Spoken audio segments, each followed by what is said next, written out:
Halos isang taon mula nang ideklarang labag sa batas ang unang impeachment kay Vice President Sara Duterte, ngayong araw muli nang inimpeach ng Kamara ang pangalawang Pangulo.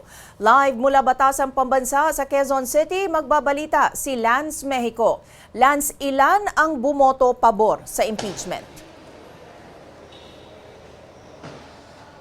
Benchu, 257 ang mga kongresista ang pabor sa impeachment ni Vice President Sara Duterte, 25 ang kumontra habang siyam naman ang nag-abstain. Ito yung updated numbers na sinabi bago mag-adjourn ang sesyon ng Kamara. Una kasing sinabi na 255 yung mga miyembro ng Kamara na pabor doon sa impeachment habang 26 naman yung unang sinabi na tutol sila sa impeachment ni Vice President Sara Duterte. Pero gayon pa man, makasaysayan ang araw na ito dahil si Duterte ang kauna-unahang vice-presidente sa Pilipinas na ma-impeach ng 2 beses sa ilalim ng 2 magkaibang kongreso. Mas mataas ang botong yan mula sa 250 na mambabatas na sumuporta sa impeachment ni Duterte noong 2025 na idineklarang unconstitutional ng Korte Suprema. 4 ang articles of impeachment laban kay Duterte. Nakasentro yan sa paglustay ng 612.5 million peso confidential funds, hindi maipaliwanag na yaman, panunuhol ng mga taong gobyerno at banta laban sa buhay ni Pangulong Bongbong Marcos. Sa rekomendasyon ng House Justice Committee, 5 ang nakasaad na grounds ng impeachment: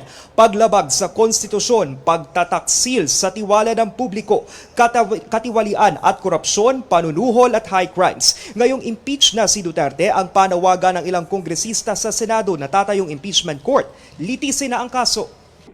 Hindi tayo dapat matinag sa nangyaring Senate coup. Hindi tayo magpapasindak sa mga bababatas sa supporter ni VP Sara na bigla na lang magpapakita at magtatantrum sa plenary. Pare-pareho silang managot. Simula na ang paglilitis. Convict Sara now. Oo, dahil sa prinsipyo at sa ating obligasyon na nakasaad sa konstitusyon.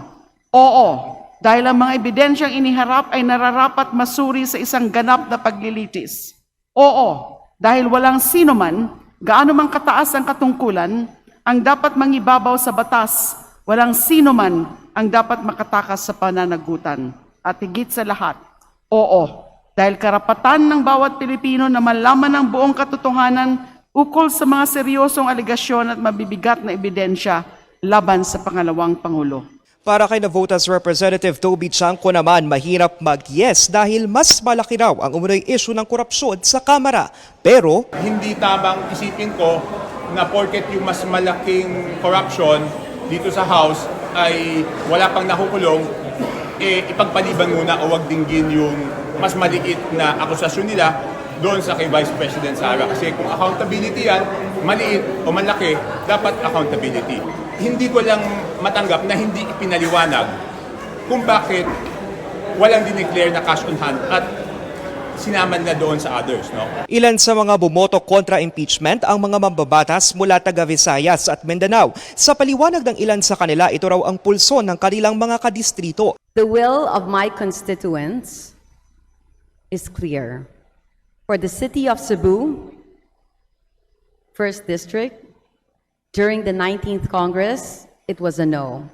And for the 20th Congress, it still remains a no. Thank you.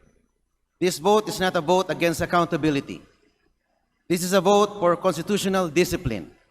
It cannot rest on shortcuts, spectacle, or evidence gathered through a process that looks less like a constitutional proceeding and more like a fishing expedition. Sabi naman ni Justice Committee Chairperson Jinky Luistro, hindi paghamak sa mga taga-suporta ng bise ang impeachment process pero patunay na walang sino man ang lagpas sa pananagutan. Dumalo naman ang mga kamag-anak ng bise sa sesyon na sina Davao 1st District Representative Paulo Duterte at Davao 2nd District Representative Omar Duterte pero hindi sila nakilahok sa debate. Mensyo, inaabangan pa natin yung pag-transmit o yung pagpasa ng articles of impeachment mula Kamara patungong Senado. Ang sunod namang aabangan natin dito sa Kamara ay yung eleksyon ng House Prosecutors para sa gagawing paglilitis. At yan muna ang latest dito sa Batasang Pambansa sa Quezon City. Balik sa iyo, Menchu. Pero Lance, ano ang sabi ng defense team? Haharap na daw ba sila sa Senado? Menchu, sa sa pahayag ng kanilang defense team ay haranda raw silang depensahan si Duterte sa harap ng impeachment court. Pero aniya ay nasa Kamara na ngayon ang responsibilidad na patunayan ang kanilang aligasyon sang-ayon sa saligang batas at ebidensya. Makailang beses na inimbitahan ng Kamara si Duterte sa kanilang mga pagdinig pero ni isa ay wala siyang sinipot sa mga ito. Nakabinbin ang kanilang petisyon sa Korte Suprema na kumwe-question sa legalidad ng proceedings. Balik sa iyo, Menchu. Maraming salamat, Lance Mexico, nag-uulat live mula Batasang Pambansa sa Quezon City.